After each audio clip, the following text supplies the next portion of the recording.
mystery and horror, the air itself is filled with monsters. Children of the night, what music they make. He's alive! He's alive!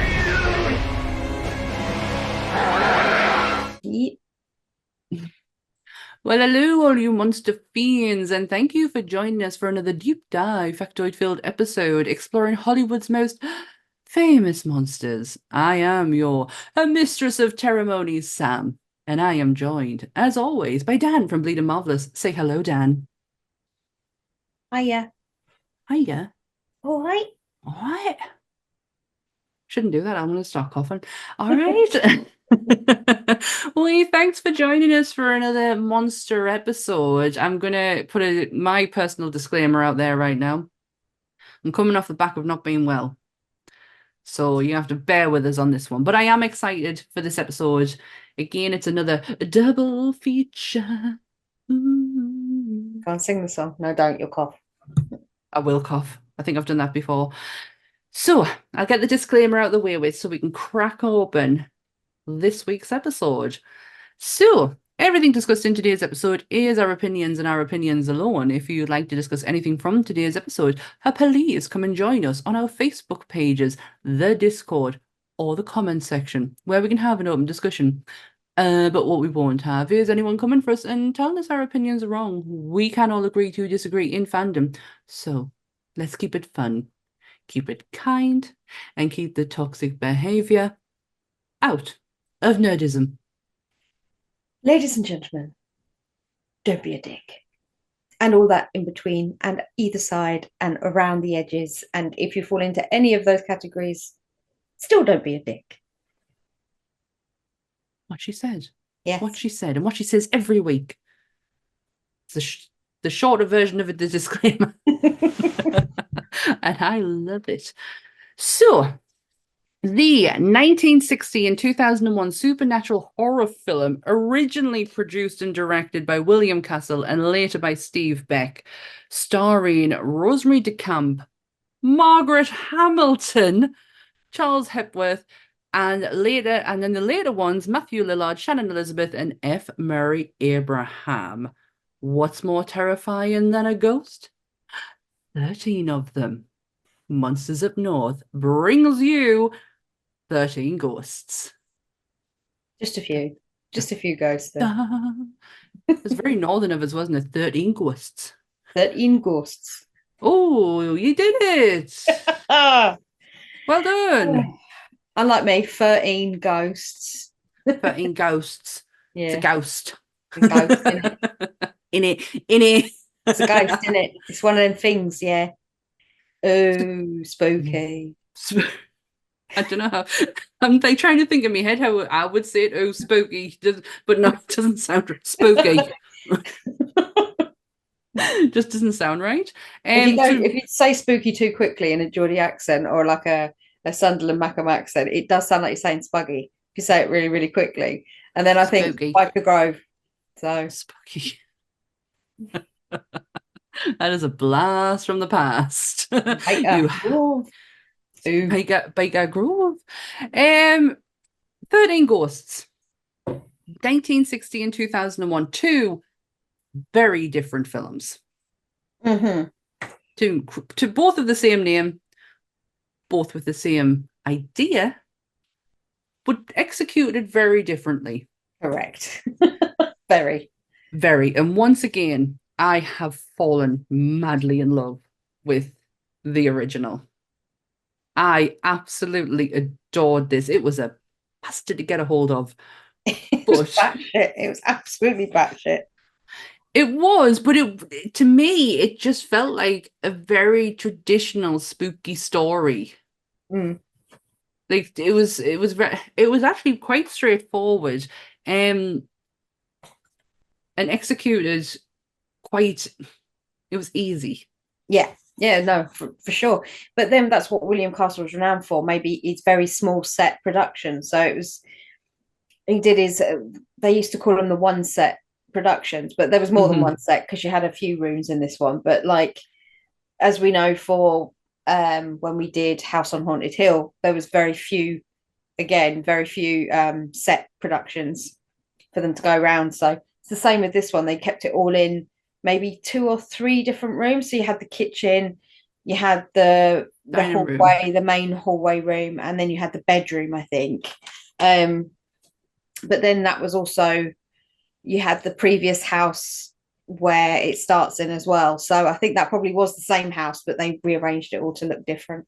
Oh yeah, it was just simplistic, and it was, to me, it just felt like an old traditional spooky story with some batshit crazy ghosts. But the thing was, CGI was not a thing then. This hadn't been attempted. What this man did was technically groundbreaking for the time. Oh, yeah. 1960, you think to yourself, oh, okay, it's not too far out of the realms of, I mean, especially when we mentioned House on Haunted Hill, he did Rosemary's Baby not long after this. Yeah. So that's where you're heading into. Yeah. But it's still not there yet. No. I mean, this is the ultimate gag. And whilst we mentioned for House on Haunted Hill, he used he had the thing with the skeletons going off on ropes towards the audience whilst they were watching it. The gag for this one, they weren't even glasses. It was just like a piece of paper that was shaped like a ghost, wasn't it? And it had like the films in it, and then you held it up instead of putting them on like we would put on 3D glasses. This was just like a little piece of paper you held in front.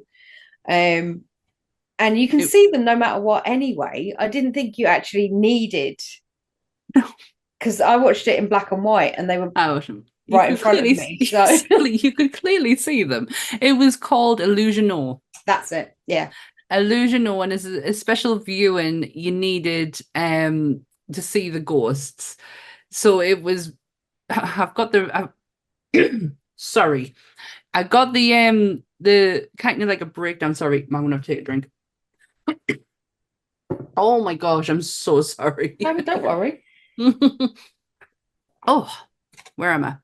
So this results in a number of sources, including 3D glasses. Yeah, so it was 3D. It was like a 3D filter. And what they would say to you is, if you don't want to see them, you've got to use this lens. If you want to see them, you use this lens. And that was the gimmick for the whole movie. And for the 60s, that would have been, yeah, because 3D wasn't, I haven't really looked into it too much, and I'm sure there's someone out there tell me I'm wrong, but I'm sure 3D wasn't used. I don't think so. Greatly. I'm not saying he was the first person to ever use it in a movie for sure, but like the concept of it. But it wasn't even the fact that you had to have the glasses. The glasses, it didn't matter if they were there or not for this. It was the way he layered the cells, the film cells, to create the transparency of the ghosts, and to use what he deemed to be scary, but when you see them, they're far from it. I was going to say something else. They're hilarious. They are hilarious. They are hilarious. They are. So the ghosts that are in the 2001 edition is they've got some depth. They've got some character. There's backstory. Yeah. Which I found out today. But this one had a decapitated man, a fully grown lion, a wailing lady, a flaming skeleton. It's the lion. Yeah, the lion and the lion tamer. Then you had an executioner as well, didn't you? Yeah. Yes, you did. I don't think did you see all 13 ghosts? I didn't feel like I did. Yeah, the very beginning of the movie, basically, he literally shits it out for you. Like, that's, you're watching the film and it starts off and he does his little, I can't remember if it's before his speech or after his speech about putting the glasses on. Because on mine I had the speech of him telling you to put the glasses on, and then it went into the film, I think. But no, I didn't. I literally just went into the film with the screaming and the it went black. You hear all the screaming, and then the ghosts. Then you're introduced to the ghosts that way. Yeah, so you see your 13 ghosts because they say 1, 2, and they show you all the different ghosts as clear as possible at that point, so that you could recognize them throughout the film. Which I kind of.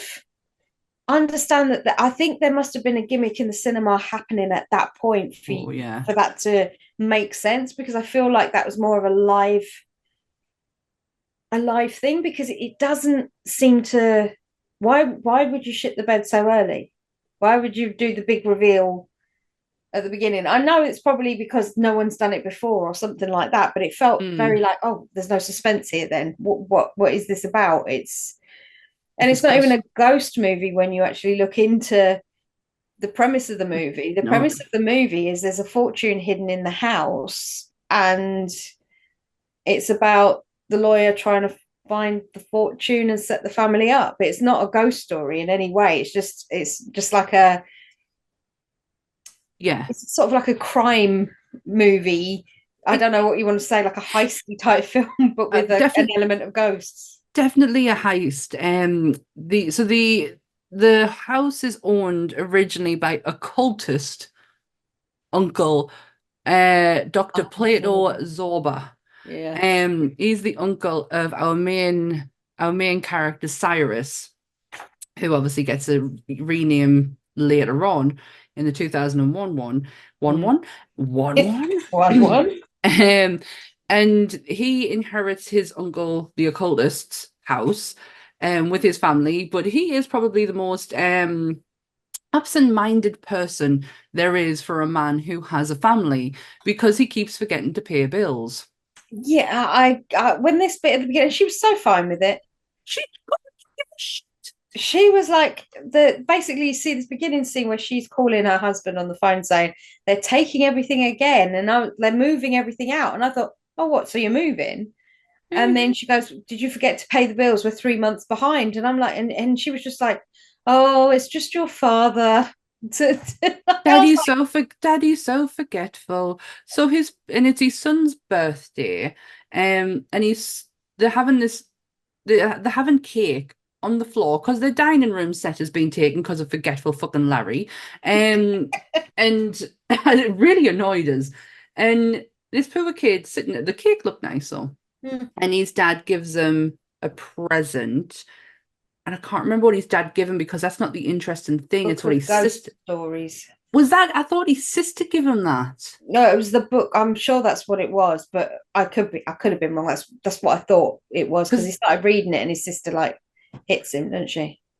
Because and then and it was so normal for him to be reading this ghost, like it was not. It seemed like normal behavior, and he got to. I mean, this part really pissed us off as well, because he was told to make a wish for his birthday, and they really tried to get him out of him what his wish was. I'm like, hey, no, it's not how it works. That's not how it works. You don't tell people you wish, because then it doesn't come true. No, fucking hell. And he wished for his house not to be taken away from him again. In the meantime, the sister, who is clearly too old to be living in that house, she was in her mid to late 20s for sure, playing a 15, 16-year-old. Is brought a friend over who is the lawyer who knows all about this fortune that's hidden within the house. And it really is the whole movie is him trying to get this fortune and, like you said, diddle the family. And it just doesn't go his way. In the meantime, you have the amazing Margaret Hamilton, who is playing a witch. Yes. And I loved her throughout the whole thing. I thought she played it so straight, so deadpan. Until the end. Until that very end shot. But yeah. I lost my shit. When he turned around, she broke the fourth wall. Yep. As the kid says to her, "Are you no, that was it. You really are a witch, aren't you?" And she doesn't, she goes, I will neither confirm nor deny. And as he walks away, she turns and looks at the camera and gives like a cheeky little wink. And then picks up a broomstick, like she's going to go off and fly on it. It's just... It was brilliant. It was such a perfect ending. It's probably half the reason why I loved it is because of her. But I took a bit of a deep dive on one certain character, and it was the little boy. Buck. Yeah, because I just felt for a little kid, he was so he was really like well trained. Am I right in saying he was Leave It to Beaver? Yeah, Yeah. yeah. He's Charles Hebbert. Yeah. And they really, really wanted him for this movie. They really wanted him because for the age he was a child actor from 1950 to 1960. He starred in 20 Hollywood features and 50 TV spots in 14 years. That's insane. That is it, though. Yeah. That's all he did, and they needed him for this film. It's not a case of they wanted him, they needed him. Mm-hmm. And he was told, you will have top billing. And he did. Yeah. He was a child who got top billing in a scary film. And I was so intrigued by this person who he worked with the likes of Cary Grant, Sophia Loren, Vincent Price, Johnny Carson, Doris Day. Like, there's so many people that this kid had worked on, and everyone had high praise for him. That he was the best. He was the best of the best. And then he just disappeared. Just completely disappeared. It's such a sad story because of him being a child actor. They could get away with not paying him. So he only had a certain amount of money put away by the time he was 21. He didn't get loyalties. He didn't get residuals. He didn't get paid, like, for all he was getting top billing acts. Because of child laws, they could only pay him a certain amount, and he didn't get anything after the fact. He was penniless. Sad. Yeah. And then the drugs and alcohol, because he couldn't transition. Yeah. Once he hit a certain age, he couldn't, for all he had these wonderful people saying brilliant stuff about him and that they, films needed him to be on it, he couldn't transition over into adult roles. Drugs and alcohol took over. It took him 40 years to get his life back. 40 years to get it. Oh, it's crazy. And he turned it around in 2004 and he died in 2015. Wow. And I just took this huge deep dive on him because I was thinking, like, when I'm watching him, he was running circles around these people. Mm. And I was like, where is he come from? And, like, who is he? He's obviously, like, he clearly he must have gone on to do great things. And then there's this, like, sad story about him. But it was he advocated for a long time over child actors and the pay because of where it left him. It's a long thing because what he was explaining is that it's not just the money side of it, it's the education as well. You don't get a formal education and then you're just sent out in the world to fucking deal with things, and your life has been less than ordinary for such a long time that you can't go back to ordinary. It mind-blowing. So sorry I had to go on that deep. You go on it, it's fine. I just thought it was absolutely fascinating. It was when I saw the names and I was like, he worked with Vincent Price. But yeah, he took him 40 years to get his life back. The thing that surprised me about this film as well was going back to Margaret Hamilton was twofold. You didn't see any of the scars that were left from The Wizard of Oz because obviously Margaret Hamilton, for those of you that haven't watched it or don't know, she played the Wicked Witch in The Wizard of Oz. And if you go into that, is an immensely fucked up film behind the scenes. But she got severely burnt during one of the stunts and she couldn't work, and they tried to get the copper grease. She had copper grease on her that made her green. It burnt her skin even worse. Her hands were burnt, her face was burnt. It was a whole thing. But when you see her in this, it's 21 years later, 1960, because The Wizard of Oz was released in 1939. So 21 years later, she doesn't look any different in age. And I mean, not a single... No, that woman sleeps in a freezer. She must have. It was insane because I thought to myself, 1960, yeah. And even though I knew The Wizard of Oz was in the 30s, and I knew this was in the 60s, it still didn't. Looking at Margaret, I was like, it couldn't have been that long ago, like it just didn't. Mhm. And then when you realize it's 21 years and she doesn't look like she's aged a day, I was just like, wow, that's You bitch. that's something. You bitch. I couldn't find the budget for this film, no matter how hard I tried. Nothing that to be fair, I always leave that down to you, so it's not something that I'd have written down. So I can't say how much was spent, but knowing a William Castle movie, the majority of the budget goes on the actual cinema experience than it does on the actual movie itself. He keeps the costs right down on that, so he can give you the experience. But yeah, the box office in 1960 took 1.5 million in 1960 money, but when you translate that into now money, it's 43.2 million that took that film. That's a lot. Which is for a child-led, like top build movie that is a horror that probably wouldn't have been given I don't know what the rating systems in America was back in the 60s. I mean, we have PG-13, PG-12, don't we? The 12A. We have 15, 18, and that's where it lies. Now, these days you rarely get an 18. It's very rare to watch an 18 because 15 encompass so much more than they used to be able to. Back in stop giving a shit about the teenagers now. Yeah, back in the 90s, like everything had to be an 18. You had like regulations of how many swear words or how much gore and blood that they could put in a movie. Now they seem to have relaxed that into a 15. Just wanted to make us hard for us, didn't they? Yeah, you have to work hard for an 18 these days. I'll tell you that much.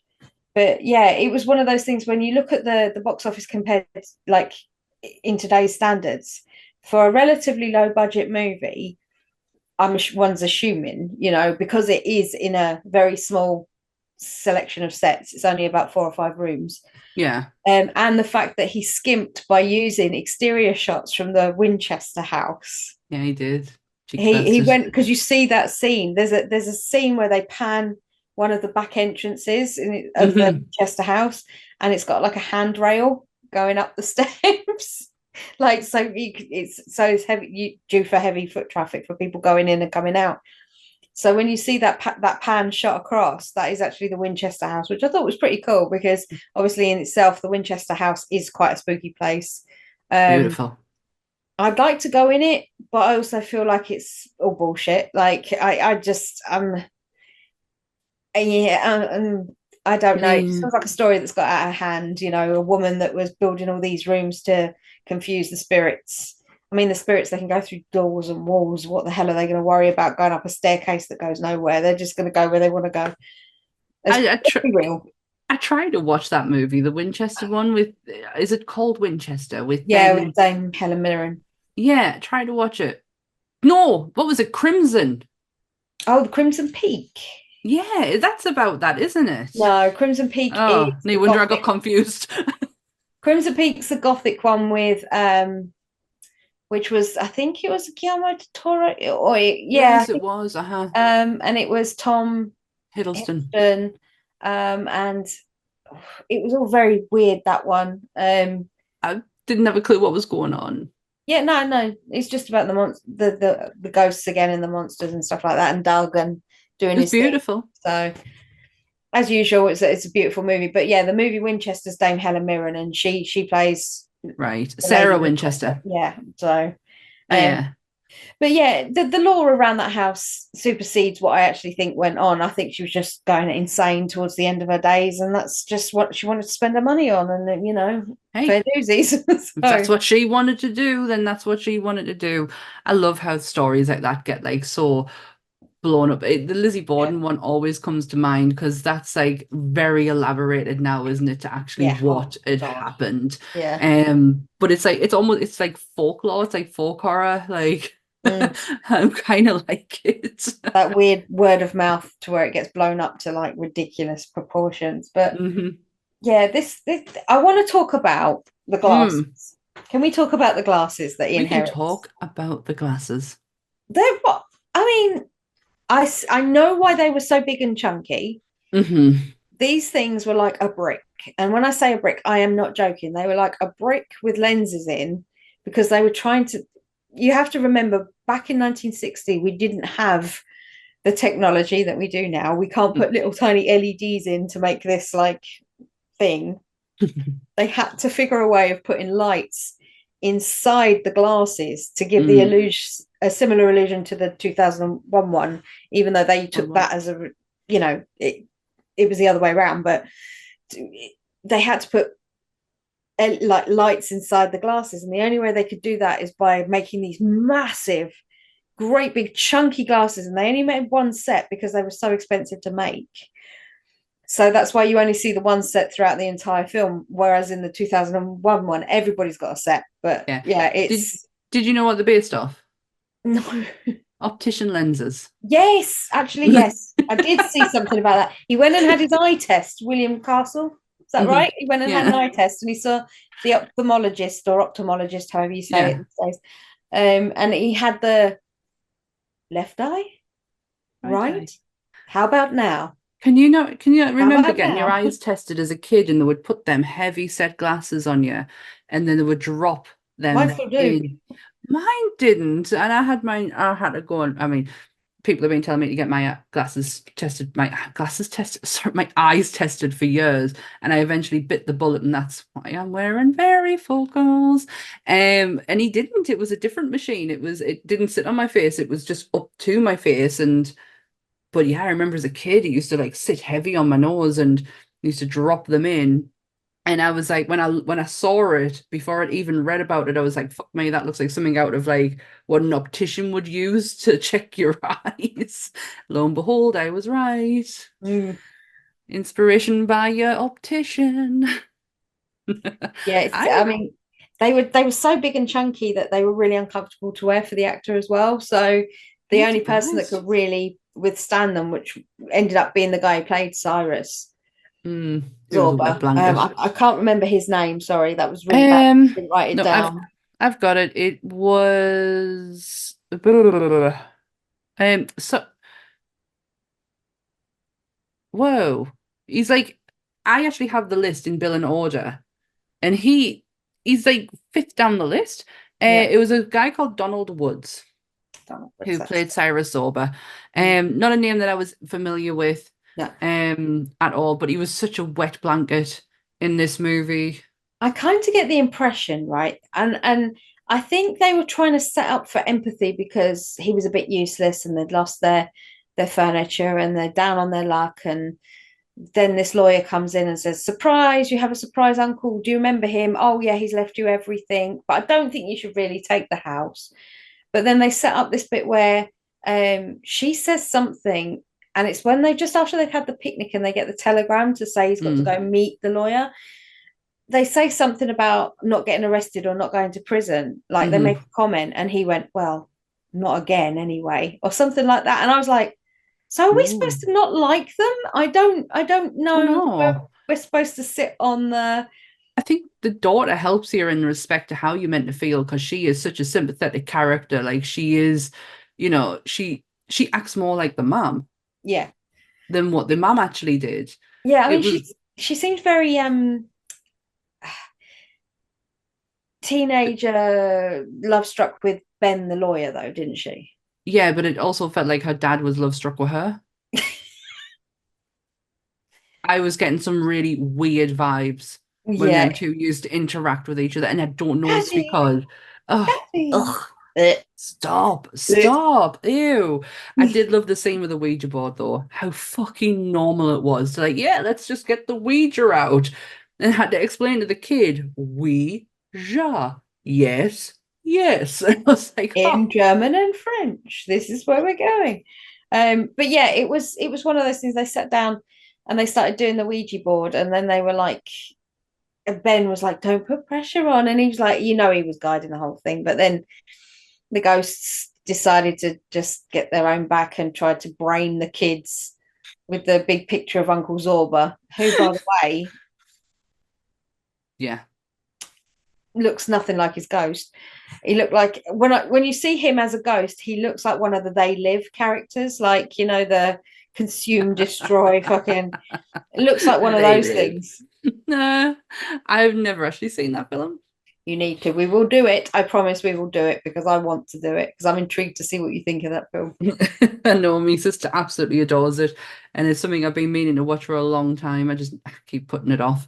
I don't have a lot of facts on this movie. There's not the main thing when you go on to read up about it is the way that it was filmed for the ghosts and the illusionor and stuff like that. But when it come down to actual anything else other than that, not a great deal. And I was like, that seems to be like a running theme with William Castle.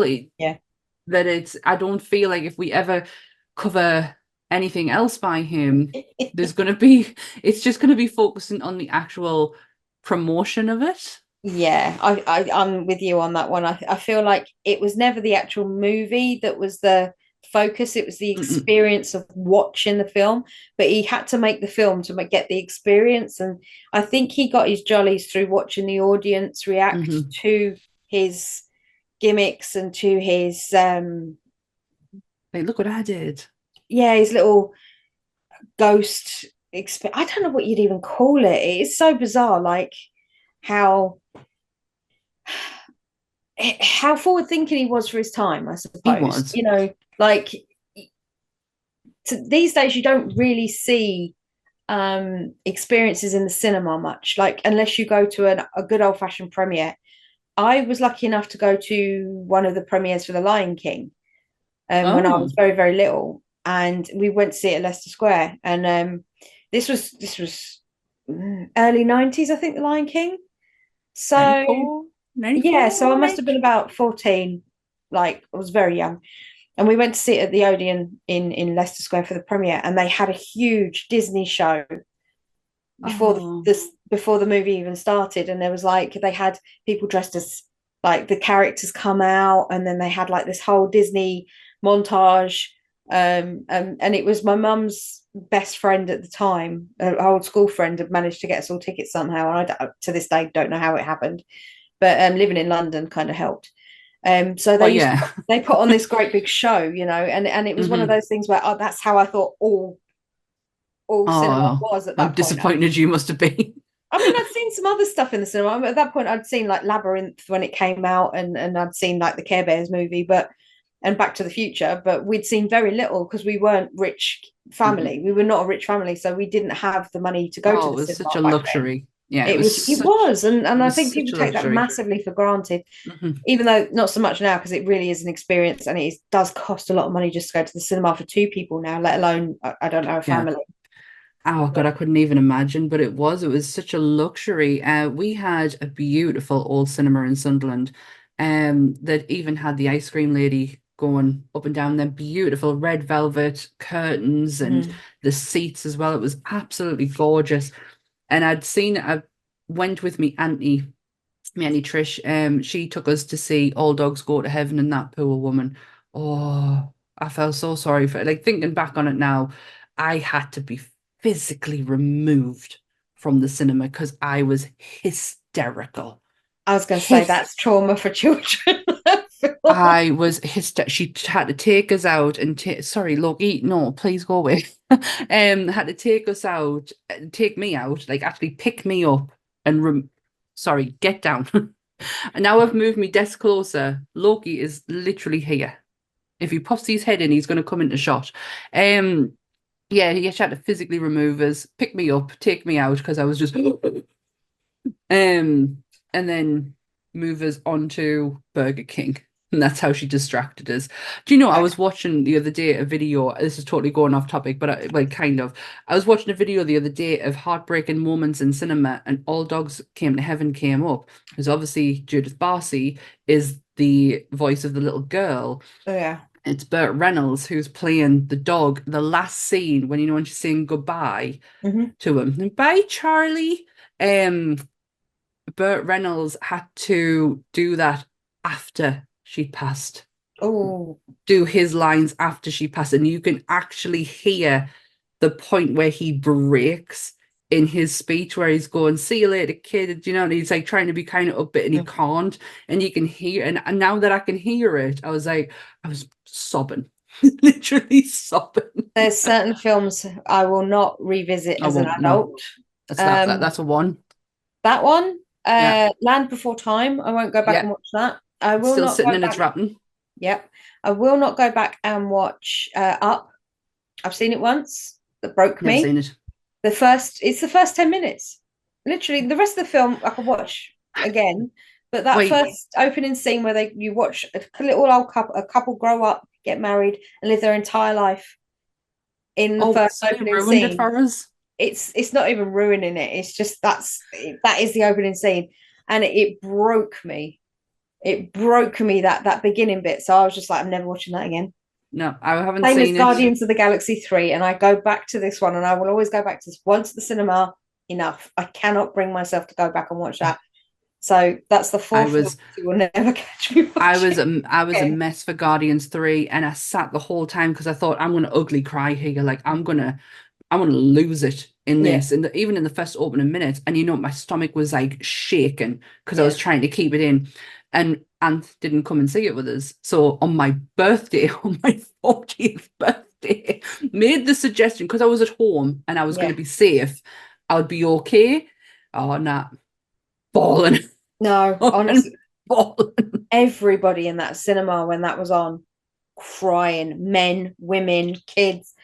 I love the Guardians of the Galaxy movies, right? They are, for me, what gave Marvel that different. Yeah, it was so different from the other Marvel movies that it worked so well. It didn't feel like they were just rehashing at that point when the Guardians come out, because I'd known James Gunn from Trauma. That's what he was originally started out from. So he knew stupid jokes, he knew good soundtracks. He worked with Lloyd Kaufman, for crying out loud. The guy is just an idiot. He walks around with a bag on his head if he feels like it. He's crazy.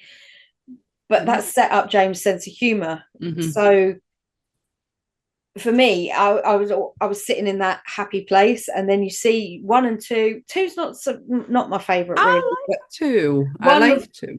1 was unlike anything I saw. 2 was slightly lower for me because I felt like they missed a trick, or there was something missing from that film, and I don't know what it was.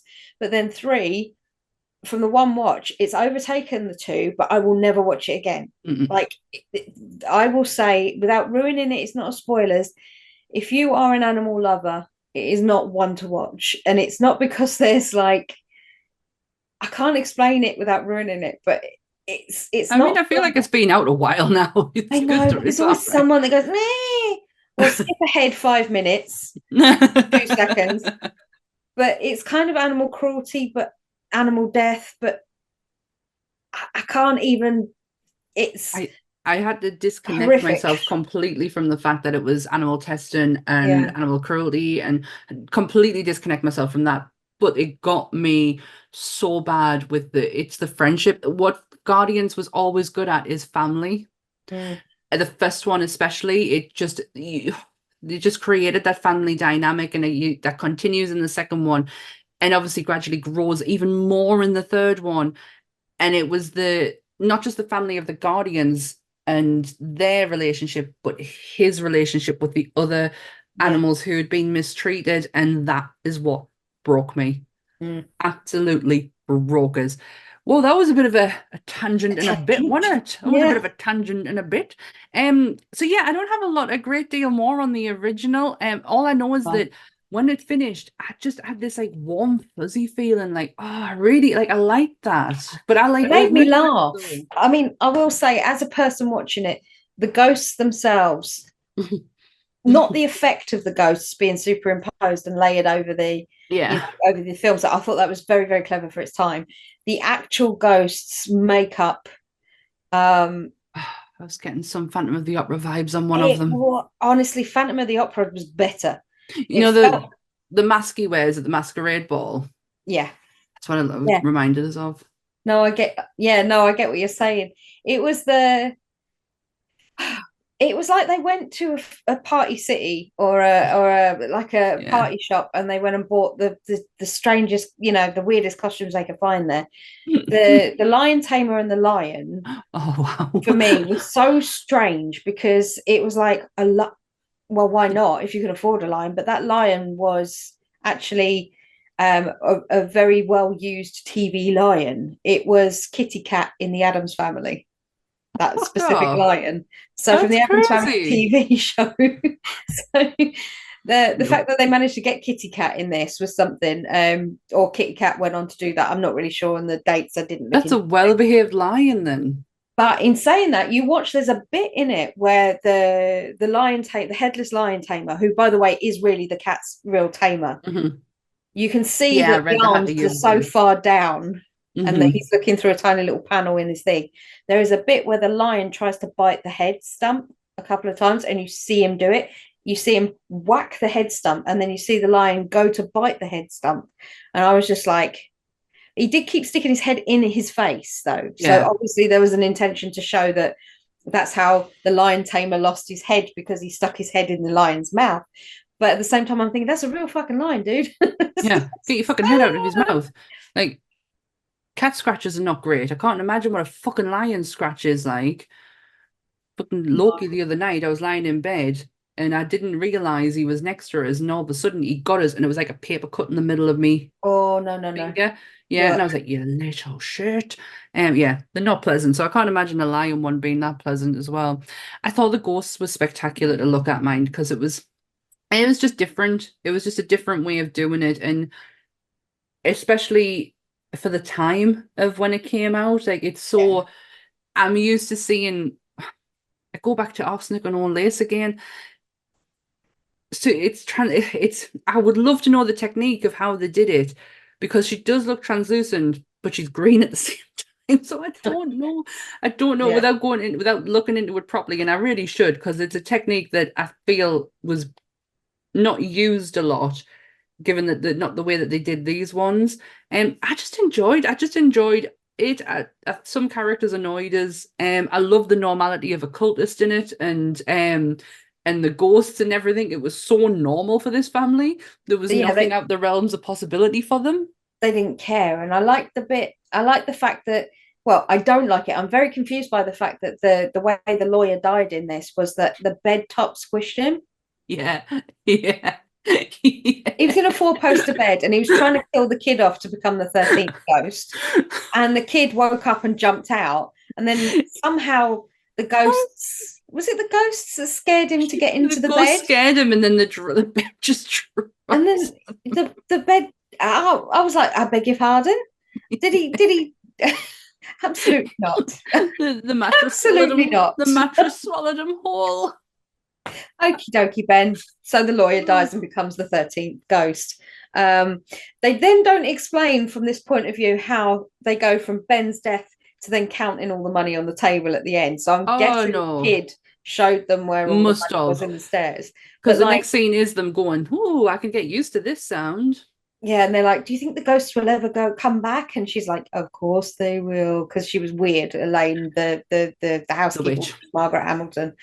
But yeah, that one, you can see the similarities from certain parts of the story that they've taken and applied and reused some of the names and reused some of the tropes. But Once the again, second one is far more serious. it's This far one, more elaborate. Just like House on Haunted Hill, more backstory, more growth, more development. Oh, especially on the gore side of things, that really interests me.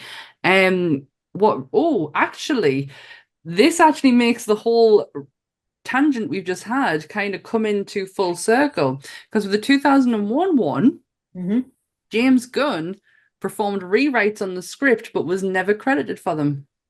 Well, there you go. See, brought it full circle, people. Full circle. There is a kill count on the first one. Oh, and technically, go on then. It's Don't one. say, It's one plus the 12 ghosts. They're all off-scene deaths. The 12 ghosts are the off-scene deaths, and Ben is the only person who dies. So it 14. technically is 13. 13. So if we're going to count, and I will count Claude Rains' off-screen deaths as part of his kill count, yeah, because we're not going to take that away from you, Claude. He's there, by the way. We have to give Okay, so 13 Ghosts gets 13 kill counts. Yeah. Now this was it took me a long time to find this because, and it sounds really ridiculous, but this movie is 13 Ghosts, but it is the number 13, The not second the one. word. The Yeah. second one is the one that has the wording and the 13 mixed into it, which really, really annoyed the shit out of us because having to type that out constantly and then think, oh, hang on a minute, 13 Ghosts. If you want to actually go and watch 13 Ghosts, I found it on the Fire Stick, on my Amazon Fire Stick, under an app called Plex. Never heard of it before. It said it was free with ads, and I was like, oh, that's all right, I'll take that, that's fine. And as soon as that finished, the Tingler came on. Yeah, that's the well, they called The Tingler the most well-known William Castle movie, but for me, these two are more, because I've loved the two remakes, so I feel for me that they're the most familiar ones with William Castle. As The Tingler is it's Vincent Price again, isn't it? He's in it. Yeah. And this is the one where they use the electric shock. That's it. Under the bum. Chairs, yeah. So the 2001 one was the last film the studio was going to do from William Castle. They originally had planned to remake every single one of his films. That was the idea of the studio. The studio name actually comes from the Castle Productions. It was Dark Castle, wasn't it? Dark Castle, yeah. Dark Castle. And after this, studio went, can't. No. It's not gonna happen. I think Ghost Ship was the second one. Yeah. What happened was Steve, bear with me, I wrote his name down. He was one of the directors with Joel Silver. Steve Beck, yeah. He only ever directed 2 movies in his career, and that was this one and Ghost Ship. Yeah. Ghost Ship was the first original movie to be done by Dark Castle. It was the first original movie to be like original script to be made. So it wasn't a William Castle movie. It was like the first original one for them. Yeah. In the studio, and I fucking love that film. So the opening is wow. Never seen the whole way. I've never seen a film all the way through, but the opening of that movie has been used on countless amount of lists of greatest openings, and it is fantastic. But this was an absolute critical and financial failure. See, I don't understand how, because when you look at the figures, they must have spent too much money elsewhere that it's not accounting for in the figures, because according to the according to the budget, they spent 42 million on this. Now, bearing in mind, this is at the point of when technology is starting to change. Windows 98 was doing most of the CGI on it. You think I'm joking? The guys that worked on the special effects was KNB. I will get there in a minute, who we only revisited last week and the previous week. So if you don't know by now, Kurtzman, Nicotero and Berger, those guys are the holy trinity of special effects. They worked on this. So, when you start looking into how much the budget was, 42 million for CGI, an entire glass building. Matt Lillard at the time, who was coasting very, very high after coming off Scream, and he'd done quite a few movies. He was a massive pull to get the people in. Shannon Elizabeth was the same, because she was coming off American Pie and all that sort of stuff. So you can tell she's very green in this movie. She is so keen. She's terrible. She can't act for Toffee in this one. She's so keen. I said to Ant when I was watching, I was like, she is overdoing it. Like, she needs to tone it back. But for a budget of 42 million in 2001, when you move the budget to 2024, that gives a difference of 87 million. It would have been, as by today's standard, the budget would have been 87 million. Who spends that kind of money on a movie unless it's like a Marvel? I know they didn't have Marvel in 2001. Well, they did, but the movies very different. Very different. But then in the box office, it took 68.5 million in 2001, which equated to 141.9. So the budget by today's standards was 87 and it took 141. So I don't think that's that horrific. Somewhere along the line, the accountancies have gone horrifically different because they were reporting it as an absolute flop, which I don't get. Do you know what the saddest part is now? If they did this now, if they hadn't done it then and did it now, it would probably be a and especially basing it on the fact that we're gonna remake William Castle, because I think horror fans now are, I don't know if it's just me, but appreciating where horror's come from to where it is today. And I feel like if they did it now, remaking William Castle's movies today, it would have a completely different audience. Yeah. We were watching this.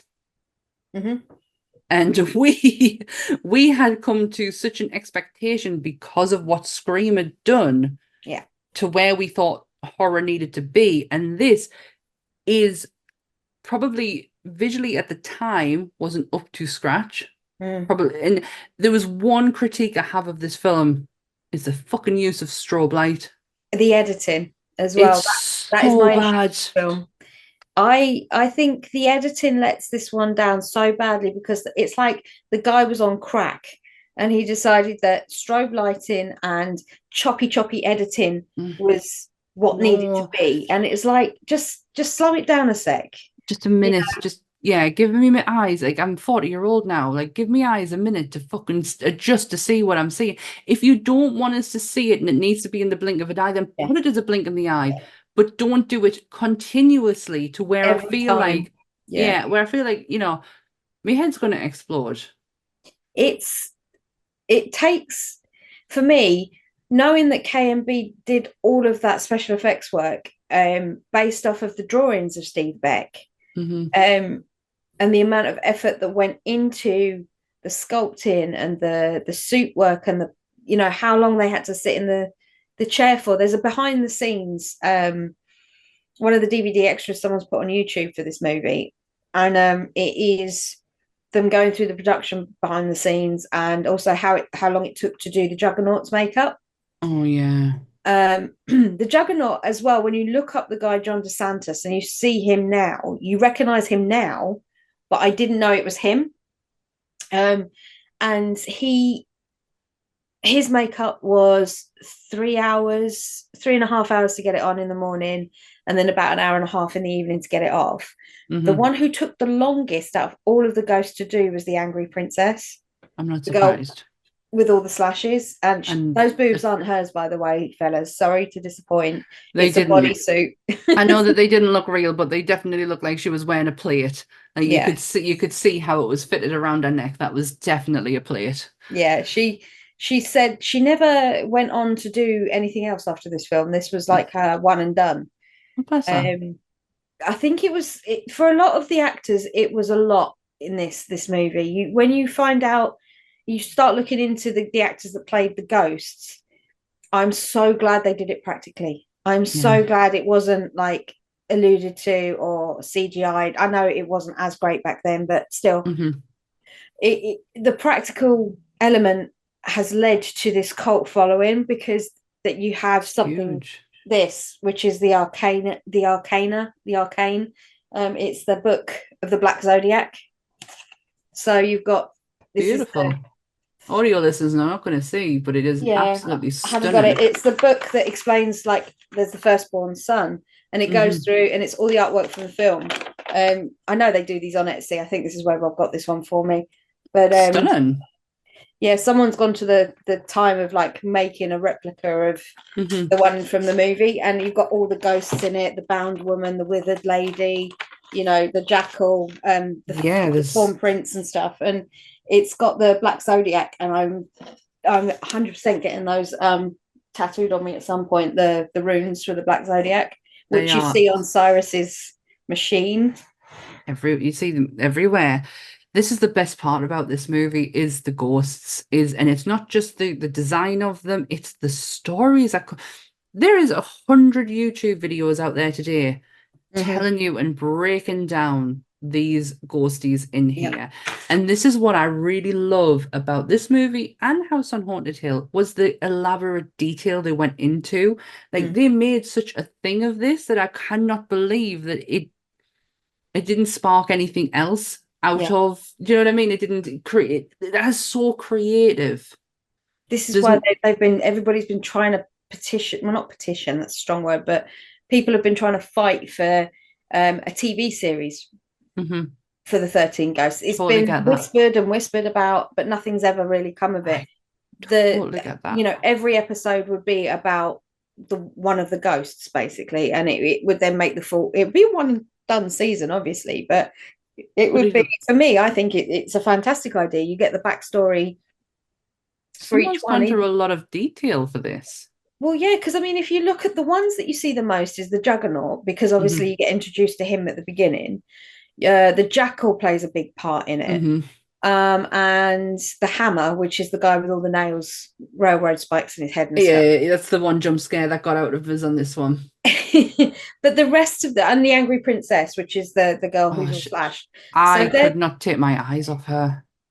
They're the four that you tend to see the most. All the others you don't really get much of a backstory with, like the Pilgrim, the Bound Woman. And I feel like that's totally fine. It's not. I don't know. It would have been too much to get all of that with all of them, but to know that it's there is kind of like enough. When this movie started, even when the title scene came up to say it's 13 Ghosts, I still wasn't convinced I was watching the movie I was meant to be watching. Yeah. It's not how I expected the opening to happen. But that's because I literally watched the original and then this one straight afterwards. Yeah. And I was like, oh, this is different. Oh, we've got a ghost hunter. Yeah. Who just so happens to be F. Murray Abraham. Get the fuck in. I am in this. I absolutely adore that man. Cyrus. I adore that man so much. He's just had like a whole new lease of career. I don't want to say life because the man is living. But a whole new lease of his career. He did Mythic Quest with Rob McElhenney, and he is fucking superb in it. Like he's just amazing. Is he the writer?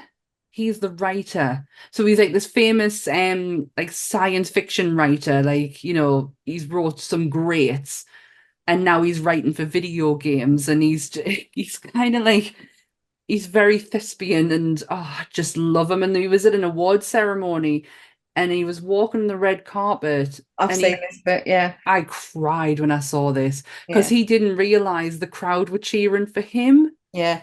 Until the photographers were going, turn around, Mr. Murray, turn around. And he's like, what? And he gets taken back by it all. And I was like, oh. He turns around and said, what do you mean, me? Like he genuinely looks confused and like shocked. And they were like, yeah. And he had the smile on his face, and like someone's videoing it, obviously, from up quite high, the one that I saw, down and looking at him, and he was waving at everybody and he was so happy. He was just like taken aback by the whole thing, and it was really nice to see, because there must come a time in every actor's life where they get to the point where they feel their generation is no longer the generation that they're in, and they don't feel relevant anymore, or even no matter how hard they work, they probably don't feel like they're known as much. And he is overly well known unless you know who he is, I think. Yeah. Well. So he's got one. The thing is, F. Murray Abraham, he's got one of those faces where you're like, I know I've seen him before. Yeah. But where, I can't actually tell you. I tell you, the most recent thing he did, and it was absolutely amazing, was Guillermo del Toro's what's the series he did on Netflix? Oh, Cabinet of Curiosities. Yes, and he did the autopsy episode. Oh my good God. If you want to see a man, like you want to see an acting class, you watch that episode, because he is fucking spectacular in it. So the minute I see him in it, I am in. I am like strapped into this film. And Matthew Lillard, oh God, he annoyed us so much there's so much to start with. He knows. I asked him this question because I think I don't know if I said it in last week's episode. I might have done. I had a custom pot made of Dennis Rathkin to give to him, and I gave it to him at Edinburgh HorrorCon, the one where he called me a miserable see you next Tuesday. And I was having a long chat with him at the beginning because it was before they opened, and he was like, "Oh God, no one liked this film. This, it's just not one of my favorites." And I was like, "Dude, are you fucking kidding me?" I said, "It is the ghosts alone carry this movie. Whilst you might hate it, you played your part in it, but this film has such a following because of the lore that has been created off the back of these ghosts. It's you've got no idea. You surely must know." And he was like, I just didn't, I don't see it. And then somebody came dressed as the Jackal, and it was the most fantastic cosplay I've ever seen. I mean, it was like movie accurate. And I think his face, he just lit up when he saw it, like what a absolutely moment. taken aback by the fact that someone had gone out of their way to do it. And this was way before you see pictures of him now with with people who have cosplayed. Yeah. I think this was like 2017 maybe when I met him and this happened. So it was just like he was so taken aback that there was an audience out there for it. Yeah. Because he kept looking at the pop going, "Why would you get this movie made?" Because I had a Stu Mocker, and he signed that one. It's where he's holding the side, and he's just before that bit. Oh yeah, Dan's new tattoo. Yeah, I have a love of Stu. I don't have a love of Billy. Stu will always win out for me. He's still alive. What? A TV will not hold Stu down. Never. But yeah, it's one of those things where he played his part in this movie. If they didn't have the Dennis character, then the exposition wouldn't be there. The story wouldn't move along. No. I think he's there he's like a narrator in a way. And don't get us wrong, when we meet him for the second time, after the events, then I've got a whole different feel on him, because you are right, we need him there. The family aren't going to know shit. We as an audience members aren't really going to know shit without him there. He is our narrator. It's just the beginning bit. He is so overdoing it. And I don't know if it's like, oh Christ, I'm working up against F. Murray Abraham right here. Do I need to go over the top for this? But as it went on in the second part with the family in the house, I was like, oh no, that's just him. He's trying to lay a groundwork of his character. Being under the pressure of having to be on this long and arduous task that Cyrus had put him on, which was to find these 12 specific ghosts that they needed to track. Did they need them though? Well, that he needed to run his Oculus Infernum to power the Eye of Hell, so he could be Lord of Hell or whatever his end game was. I don't know, but yeah, the gist of it was that they were trapping the Juggernaut at this point in a breaker's yard, and it was lights and sounds and blood being sprayed everywhere, and you're like, whoa, okay, this is not, I'm not sure where it was going, but I don't really understand what this has got to do with the first one. You don't really connect the dots, but you just see carnage and you're like, right, okay, it's that kind of film. We're in a horror movie, traditional horror movie now. You have to separate yourself very quickly. If you are going to watch one after the other, you have to go, right, we need to move on. You need to go over there, because we are not in the same realms now. And it took me a little bit of the opening, because I generally thought I wasn't watching the same movie. Yeah. I was like, where's the house? Where's the family? Why isn't anyone getting any inheritance here? Well, in the opening credits, that's when it happens. They show the happy family, and it pans around where you see Shannon and Billy, I think it's Billy, isn't it, playing outside, and they pan around to the mum cutting the flowers, and Bobby the dad's sitting there reading. Bobby, that's it. Bobby. The dad's sitting there reading, and they're panning around, and then you start to hear the fire crackles, and call the fire brigade, and then the Ninos, and then the boop boop boops, and then the credits finished, and you're just like, okay, I take it something bad happened. I love the fact that you get their story in a nutshell in the opening credits. We're not dragging it on. We're not lingering on it. It's happened. There's been a disaster. Someone's died. Let's move on to the next scene. And I actually really like that. Yeah, it was a quick way of showing they'd gone from happiness to misery, because they then pan round to the dad, the two kids and a nanny living in a very small Love the like nanny. flat. And all the bills are past due on the board. Things are going to shit. He's a English teacher. Is he some kind of teacher, isn't he? Mathematics. Math, right? Yeah. The daughter is Shannon Elizabeth has taken up the mantle of being the mum. Being a I'm not bitch. really sure what the nanny does other than make really like one-liner comments, but She's class. She's the comedy relief. You need her to break the tension. She's the character that they put in all movies of that era of the time. Your typical like comedy relief person. Needed her. But you can see that the dad obviously still is struggling because he trips over the scooter and he gets really angry, and then the doorbell goes and we're like, okay, what's happening now? And then the lawyer comes in and sits down and explains to them he's got a video that they need to watch, and then Kind of fucking futuristic video was that, by the way? That was some Windows 95 shit with some serious like pixelated video going on the inside. But fuck me. it was something. I mean, the laptop gets pulled up and they pull out a Zoom chat to a dead guy, and it's like he's like, I don't know. And this is when the story comes in of the similarities between he's got an uncle who's left him a house. And left him his fortune, which is the same as what happened in the original. They're down on their luck. They can then move into this wonderful place and they've got all this money. Everything's paid for. Everything's taken care of. There's nothing to be done. All they need to do is go drive there and take a look at it. First mistake, getting in the car and driving there. First mistake, yeah.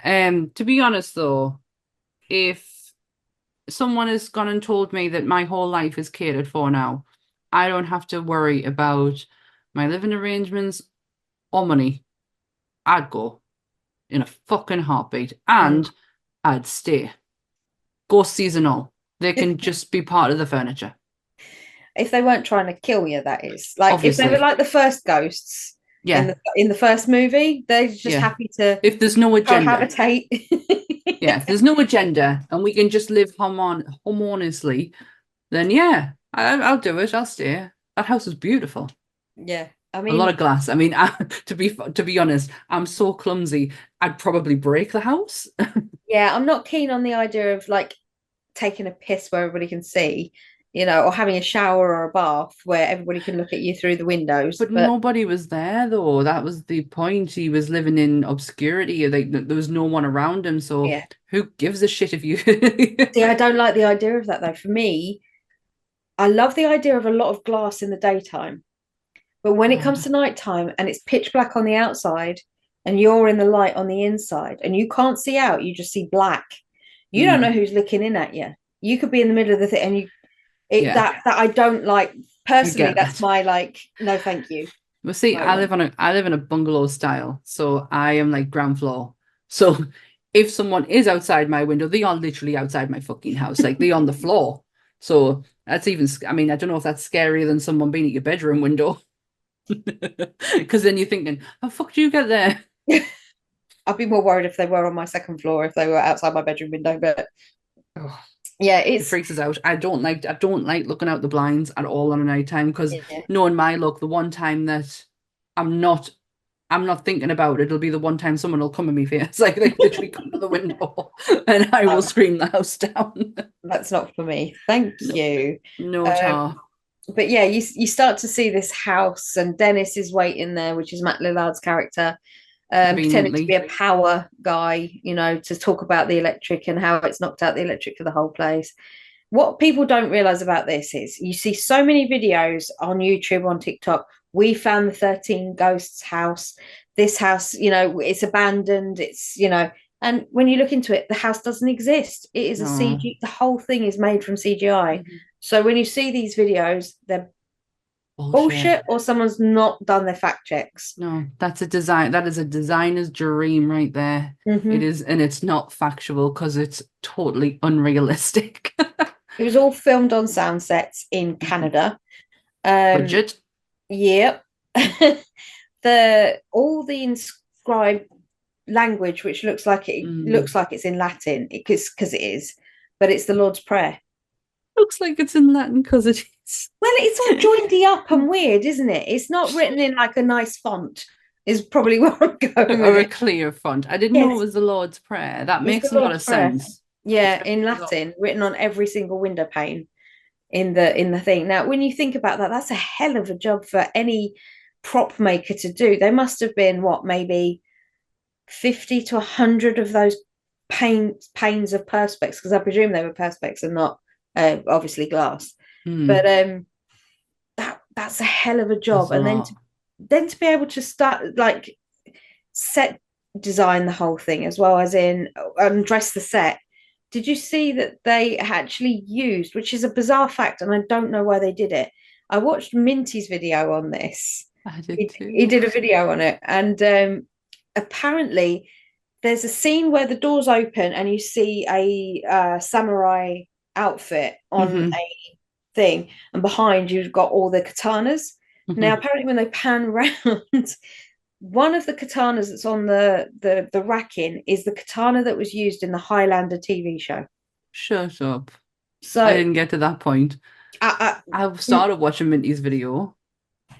Minty likes to shout. He gets on my nerves after a little while because he gets a bit too shouty if he gets excited. But overall, his videos are very fun. Yeah, and they're very informative as well. Yeah, I've taken a lot from that man, but I also know where he gets his facts from too.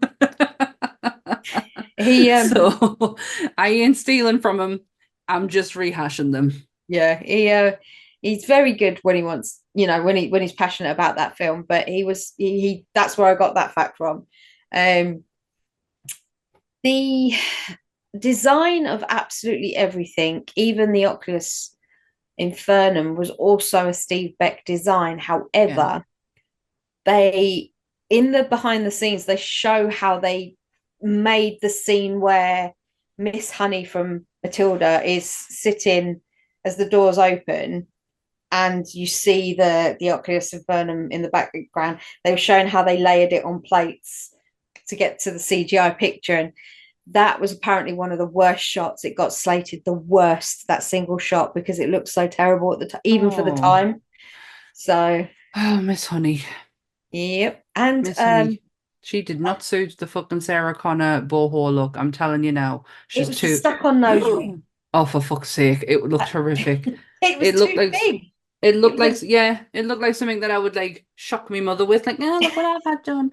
I just took one. I actually wrote in my notes, Miss Honey does not suit the boho life.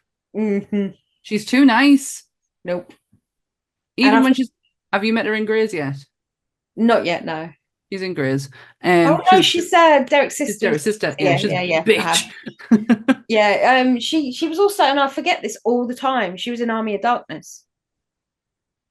Yes, she was. And I forget it all the bloody time, but she was Ash's love interest, or whatever you want to call it, in an Army of Darkness. So yeah, she was. That's I keep forgetting, but she doesn't suit this life. No, I mean, the way she goes is unfortunate as well. But it's the whole premise of this, and the whole premise that makes it different from the first one, is Cyrus is collecting 12 ghosts to power his machine to open hell, basically. And the 12 ghosts, it's not the specific person that is the ghost. It is how the circumstances behind that person becoming that, the death of that person makes them that specific ghost, if that makes sense. So it does, yeah.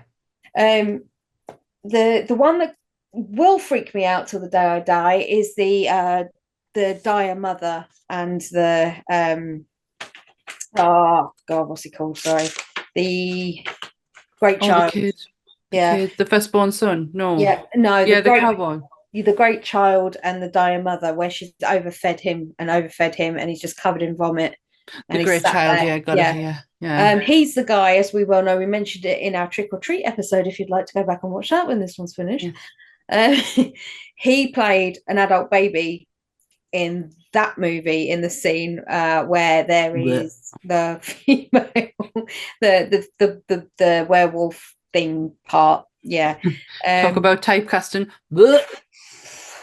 Not for me, thank you. Not for me at all. No.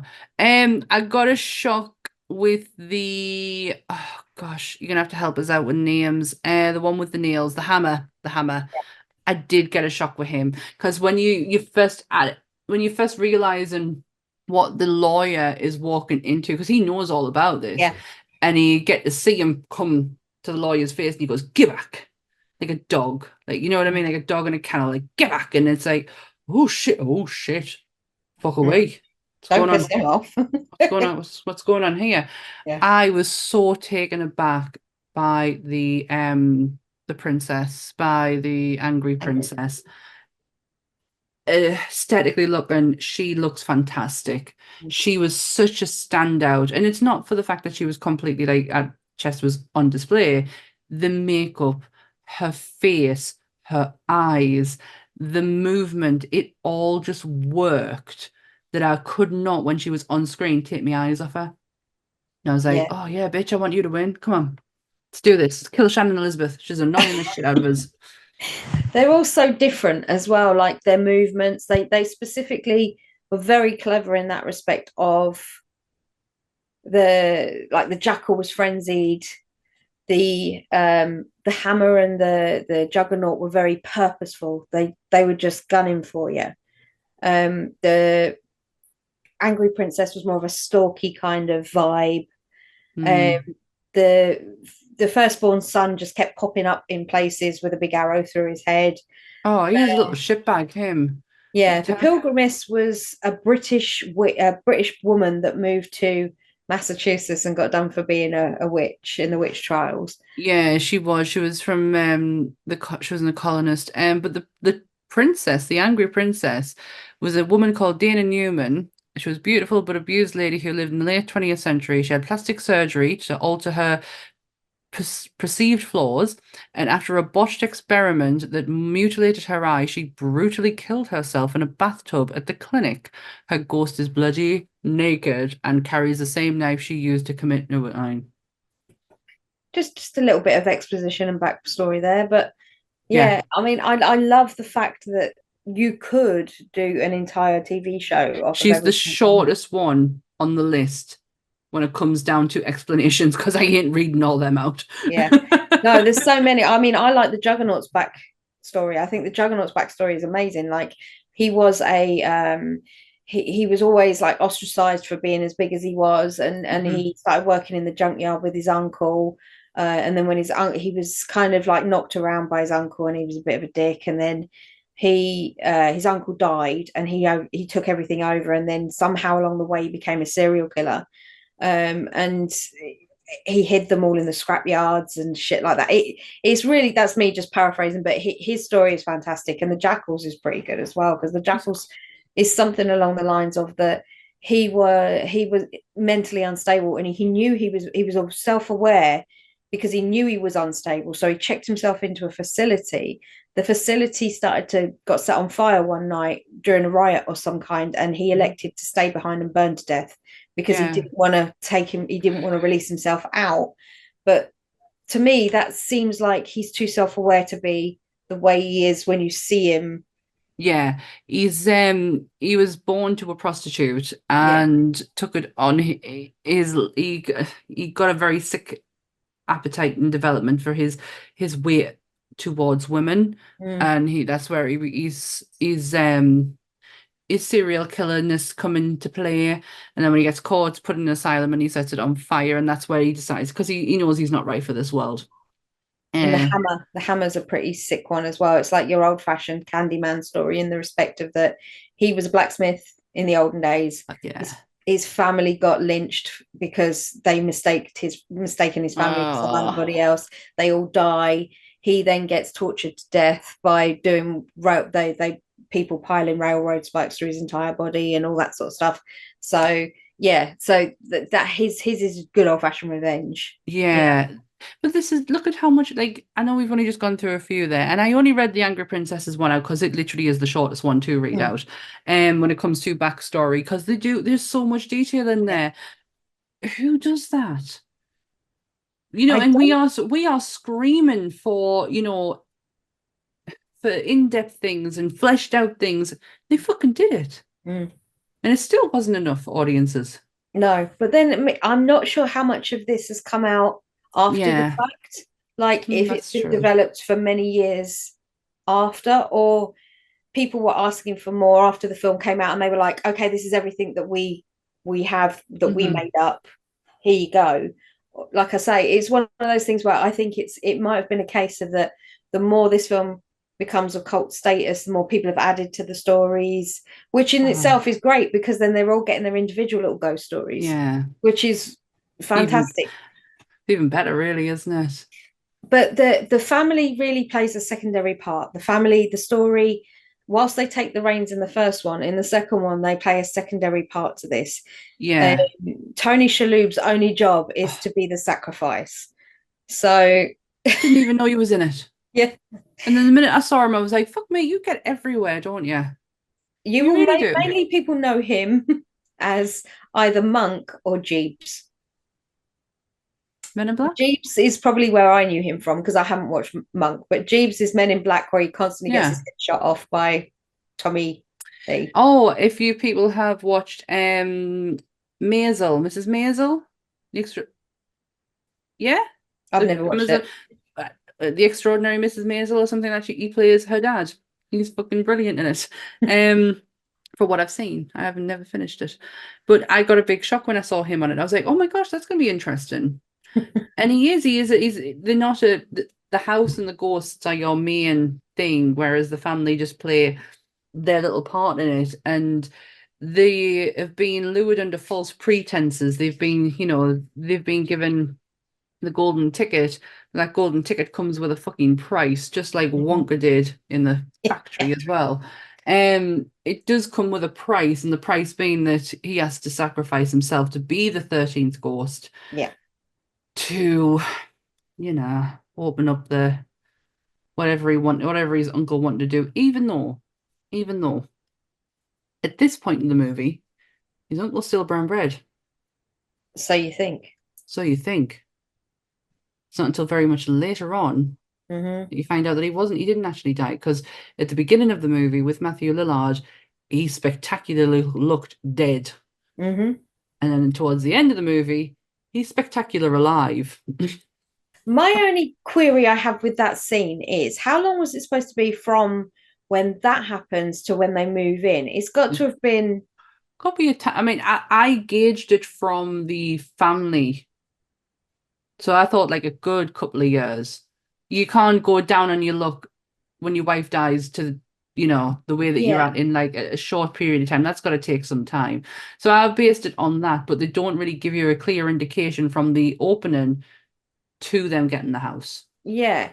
So, F. Murray Abraham must have been dead. Like Cyrus must have been dead, what, a week, 2 weeks? But why does he turn up? Why does he turn up with the throat cut? Because obviously in the beginning scene, he ends up dying. So you think, because he's got a bit of sheet metal through his throat. So you think, okay, he's brown bread, he's gone. Never mind, see you later. And then when he turns up with the throat slash still. And it's like, well, you're obviously going to reveal the fact you're not actually dead. So why have you got the prosthetic on? I don't. Maybe it's a nod to Castle. And it may be. Maybe it's a nod to Castle and theatrics and shit like that. I can't think of any other reason why you would actually have it on. I'm not going to lie, I didn't get a shock when he came back from the deed. No, I don't think anybody really did, because it wasn't. They had this grand entrance of him getting out the Rolls Royce and look at me, I am the man, and then all of a sudden he was gone, and it was like, okay. Yeah. I had a feeling he was coming back. I just didn't know how he was coming back. The glasses, like you mentioned earlier, do play a bigger part in this one because it's the only way that they get to see the ghosties. So the fight scenes. Oh, for all I love the concept and idea of them, that one person was wearing and the other one had to they had to be directed in order where to go. I love that. It was too much for my eyes to bear. You constantly had to keep looking away. That, yeah. Yeah, like my eyes. The editing in this is not my favourite. Looking at it the other day with fresh eyes. I love the film. I love the concept. I love the characters. I love the whole thing of it. I just do not like the editing. It is just too choppy, too stroby. You can't be everywhere at once. It's so schizophrenic in the way that it darts around. It's like your brain is having a party, but you're not invited. You're watching everything go off from far, going, no. I need a second, thank you. Like give me a minute. I can't keep up with this. I tell you what, who I did really love in the movie though was the kid. That kid was speaking my language. What, Bobby? Yeah, because he keeping a record of death. I think they were trying to show it was his way of coping when the mum died. He became morbidly fascinated. Loved it. Which is a coping mechanism. You know, we all do things like that, you know, at some point. The best thing to get over the fear of things is just to face it head on and talk about it and make it so part of your life that you know it's normal. You know, death is treated like, you know, a taboo subject, and don't talk about it. It's like it's not gonna fucking happen if we don't talk about it. So I love that about him, and I love the fact that he called his sister a slut. Yeah, and then even though I hate that word in the long term, like I do not like that word, but I found it funny how he just came out with it. It's the way the babysitter goes, no, we don't use that word. I prefer bitch. But like, I think the Dennis character in this is great in one way as well. The way that he has a premonition of his own death. We totally forgot to mention he didn't just work for him; he was a medium for him. Yeah, he was constantly having these headaches and constantly having this can't touch anybody, can't have any human contact with someone because it sets him off into having some sort of conniption fit of some kind, and he's gone, you know, because Arthur, Tony Shalhoub touches him at one point, and he realizes that he sees everything. He realizes that the withered woman is his wife. He starts to understand what part he's got to play in this whole thing. I was so slow to that. I was like, oh, he's just seen all of his pain and misery. I didn't even put two and two together that was his missus. It was one of those things you're just like, oh, for God's sake, Jesus, that would be horrific. So in that moment, you have like a sense of empathy for him to a degree, and then you find out that he knew, but he didn't know, and then you're like, oh, I like you, and then you're like, oh, hang on a minute, you're trying to help everybody, so you're trying to sort of pay your debts kind of thing, and then he dies. He dies.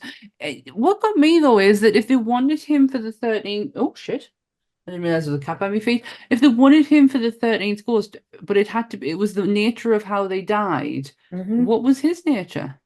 He sacrificed. He should have. It was just a sacrifice. Right. Yeah, he should have technically been the 13th ghost. That would have been enough, I think, personally. If you're looking into the lore of the 13th ghost has to be a willing sacrifice. Yeah. Kickstart the machine to open the gates of hell. So it simply was just sacrifice.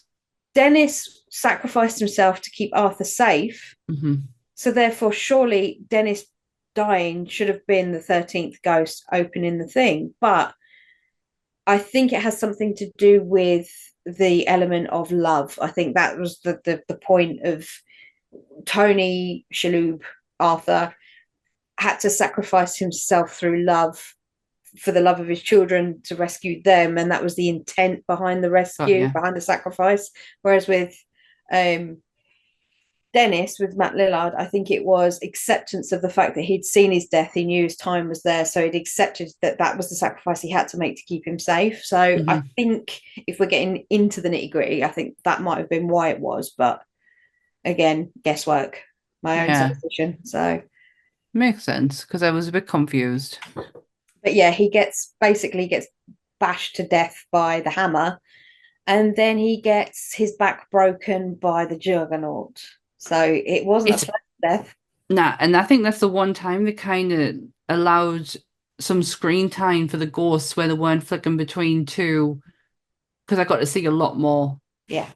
And the makeup work on it was it's so detailed, but because of whatever filter they used in the late 90s, early 2000s, it took such a shine off the work that was in there, because something just didn't sit right with it. But I knew, but I look at makeup probably, I don't know if probably the same way as Dan does. We look at it as an application process as to, how was that done? And you can see the amount of detail and work that's gone into it.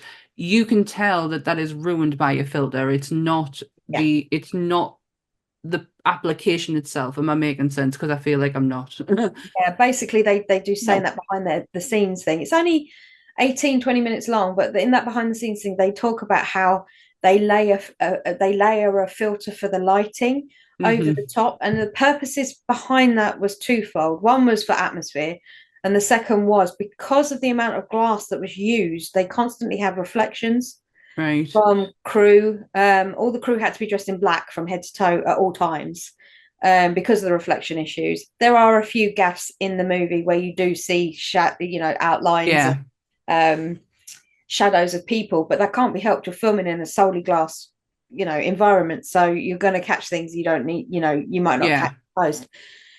But they decided to put that filter over the entire film to try and dull down the possibility of the reflections, in which it then took away from all the work that was done on the special on the makeup effects, which is the bit that everybody remembers. They remember the glass house and they remember the scary ghosts. Looks like such a bad Frankenstein put together piece if you can. I had to pause on it for a second just to have a look at it to see what it looked like on camera, and I'm like, that's not been ruined by whatever applications they are using. It's seamless, and I am watching it on a telly that is not forgiven. Like, it will show you all the flaws that are going on, and you couldn't see any of them. So I could tell straight away that was to do with a filter, which was such a goddamn fucking shame. Which is why I'm like, I think I'm with you guys now, because this is like my first viewing. Make a TV show. Give these ghosts a story.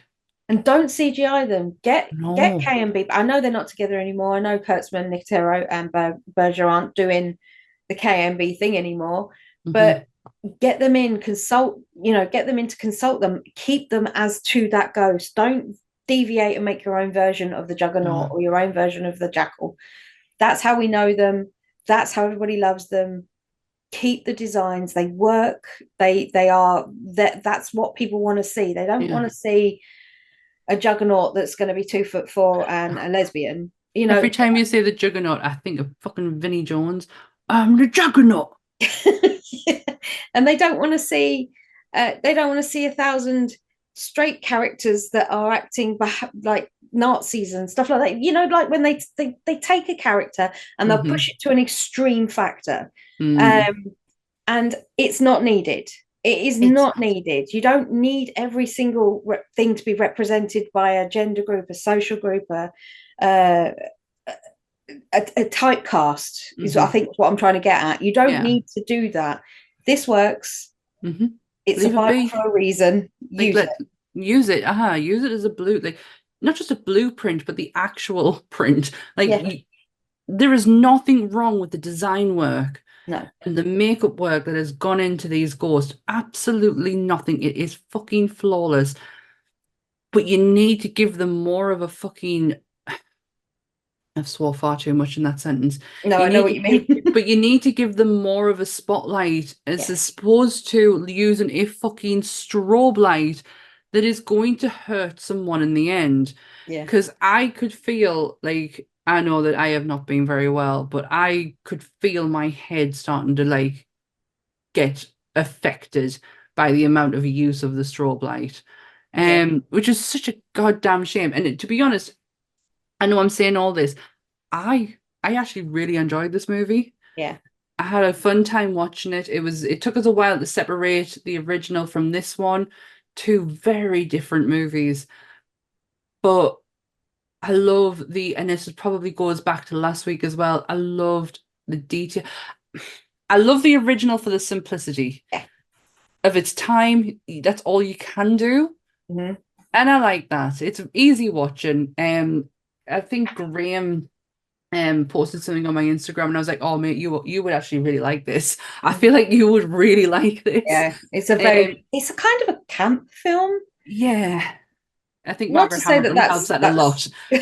not to say that that's just solely the kind of film that Graham Yeah, likes, but it has this element of just campery now. I feel like it's almost tongue in cheek when you watch it back with today's eyes. So, yeah. I It's mean, just it had like a little sparkle to it, and I appreciated that little sparkle. But then I love the over exudedness. Can't believe I'm using words like that. I probably haven't even said it right, but the over detailed, over like for all I've made a couple of complaints, still doesn't take away from the fact that what actually went into it and the work that went into it. It's such a shame that they didn't get a chance to do more as a production company, yeah, especially with that way of thinking, yeah, that way of like, oh, more is better. yeah. I think, Hmm. yeah, no, I'm with you on that one. I think from my point of view, going back to what I was saying about this, if you wanted to make an extreme version of this, Mm-hmm. then go ahead and do it, but don't call it 13 Ghosts. If you want Yeah. to have a trucker that, I don't know, is a woman, or a jackal that is actually half man, half jackal, or whatever extremes you're going to push the narratives to, go ahead, do it. Do it. Don't put it under the guise of this. Don't No. make it a remake or a reboot of the originals, because it isn't. That's a reimagination. Mm-hmm. That's what I would class as a Yeah. reimagination, because you're taking a base thing and you're turning it into something completely different. So this is why, for me, I've been told not to watch The Acolyte, because I'm not going to like it. Everybody keeps telling me you will not like it. Don't watch The Acolyte. The So Star Wars. yeah, it's the new one that just came out on Disney. So I've got a bit of a problem with that, and it's not. I have questions. that's what Um, people told me. I'm going to sit there and be really annoyed and have too many it's questions I can't have answered. I have I have such a level of understanding when it comes to Star Wars lore and the Jedi and shit like that. And I had my boundaries tested yesterday when I watched it, and I don't know how to feel about it. And Am I it's right I'm in saying they're space witches that use the Force to make themselves pregnant? well, they're the Witches of Dathomir. They are Yeah, actual like, and the it's part space of witches. yeah. Yeah, it's it's the what do you call them, the Dark Sisters. Yes. It's Ventress's home place, and um and they did. And it's not that though. That's not what got me. I don't understand why Right. people are fucking freaking out about that. No, It's it's a weird thing to choose to to do. create. It's not the story. It's not the actual fact that they've made the TV story of that. Mhm. It's just, as a choice as a writer, to Yeah. write this into law that they use the Force to make themselves pregnant. I find a weird. They don't actually say that to a degree. They did create them, but I don't, but the Force is their magic. So yeah, I don't know. That's not what got me. It was when the spoilers for the Acolyte. If you don't want to hear about it, Fast go forward. You go come back in a skip bit. 15 But seconds ahead. so you've got these two twins who have been raised by these witches, and the Jedi have been watching them Mhm. because the witches apparently aren't to be training children. Okay, right. But the Jedi come in and they go, we heard you've been training children. They spot the children, like, children, come with us and come and join us. Come be a Jedi with us. We'll train with us. Excuse me? Hypocritical much? Are you? I am Children. hoping to God there is much more to this story that we are not getting, because that did not sit right with me. That the Jedi Where is have this in the timeline? Just out of curiosity, is a this before? 100 years before. This is before Anakin killed everybody.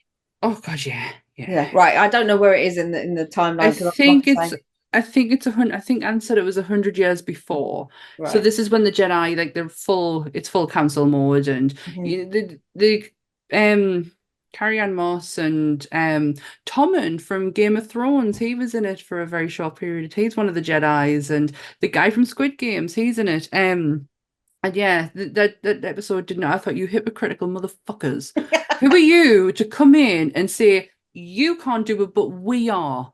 Yeah. Who are you? They're the No. Oh, no. And you are speaking to Force sensitive people. The Force clearly isn't exclusive to you. Don't be silly. Of course it is. Oh, honestly, I was not happy last night. Not for any reason than what the internet's picking about it right now. But if you done with the acolyte, sorry. Yeah. I don't think anyone on the Sunday show is watching it, so I'll never get a chance to actually. No, it's say cool that. because it does ring. It does sit in that remit, like I was saying about reimagination, reboots, Yeah. people writing their own versions of something with the base material and using it to adapt to another complete branch of a line of something, which is fine if that's what your intention is. But I always have an issue with them using the original concept material as the selling point. Yeah. Because I feel like let it be a standalone.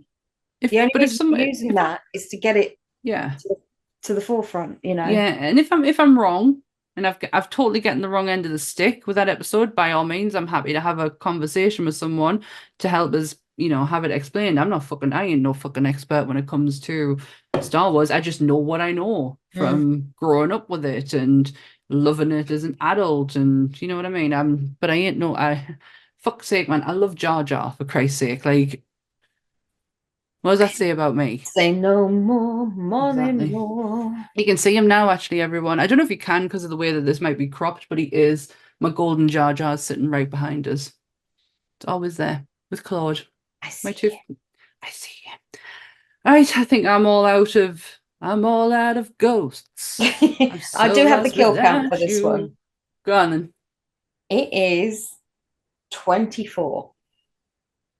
Okay, so is that including the opening scene with the guys, all the ghosts? All the ghosts. It also includes Miss Honey, Dennis, and Cyrus. So it works out there's 24. So there's double the kills that there was in the first one. Not kills, but deaths. Kill count. It's kill count. So we really have to one day sort out our kill count list. We will do. I will get there when I have time to sit and go back through everything again, like my notes, and work out where everything is. So my notes. Well, it worked. I feel like it worked. I feel like okay. So sorry, I've been trying a new technique of not writing stuff down. So if you see me looking a lot over here, it's because I'm looking at my laptop. I'm trying something new. I do a lot these days, and I'm trying to save some time. But I felt like I got more in there than I would in my notes and what I would write down, because I would shorthand everything to the point where I couldn't understand it. But yeah, I'm all out of ghosts. Yeah, I mean, I will say for two totally different reasons. First movie, I would definitely say is a 4 out of 5 for me for the time period, for the use of technology, for just for the shits and giggles of it, I think. And this one, whilst I know it's got schizophrenic editing on it, and I know it's got its faults in the script writing and all that sort of thing, the ghosts outweigh all of that to me to make this movie a 4 out of 5 as well, for the reasons that the special effects, the effort, the just the sheer amount of set design and effort that's gone into making this film what it is. It deserves it. So. I'm in agreement. I love them equally, but two separate entities, even though they're both the same title. I can't say. I generally can't say I didn't like either of them. I had a fun watch. I am, however, looking forward to next week. I am looking forward to our next episode. It's been a journey, this episode. It's gone from the 1960s to 2000. Oh, one fact, that they did actually have to shut production on 2001 for a bit. Is what happened? 9/11. That shut productions down. Ish. Next week has nothing to do with anything like that. We're going in.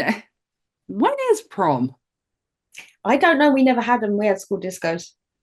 I feel like my school had a prom for when I left school, and that was 25 years ago.